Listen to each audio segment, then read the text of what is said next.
They all the way through Wednesday. Get hot as well. 90 as you go back to school. Wow. Summer again. Have a good holiday. We'll Welcome watch the back. storms for you. All right, thank you. Thanks, Mike. Tens of millions of Americans we know do not have any health care. The problem seems sometimes insurmountable without a massive government program. But tonight we have the story of one doctor in New York who's taking the health care crisis into his own hands and trying to solve it himself for dozens of restaurant workers. Here's Tim Fleischer. Working as a waiter at Il Bagato, Hector Kelly cannot begin to afford health care insurance. No, I can't. But Hector and legions of other restaurant workers here in the East Village are finding not just medical help, but a good dose of compassion in physician David Orrs. To them, he's just Dr. Dave. They have a job, they earn money, but they can't pay $1,000 a month, which is what they make for health insurance. Always he helped me when sometimes happen accident in the restaurant. He always gives the hand.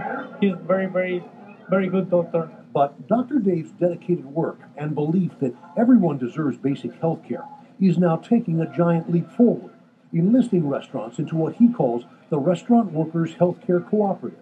10 already joined. Now, the way it simply works is the restaurants pay $1 for every seat in their restaurant. That money goes into a special fund, which then goes to pay for the health care. The health care should be like water or food or housing, a basic human right, not a luxury. For Beatrice Tosti, Il Bigato's owner, the cooperative is also a way for her to be able to help her workers. We are a family and we struggle through this together, and I couldn't walk away from this and leave people that are family and are pride in what they do. And soon the cooperative opens new offices here in this building, the Lower East Side People's Mutual Housing Association offering affordable rent. He will have room to bring in another doctor to work with him, which means getting to see more people. With the potential for reaching thousands desperately needing health care, Dr. Dave lowering the barrier to that care.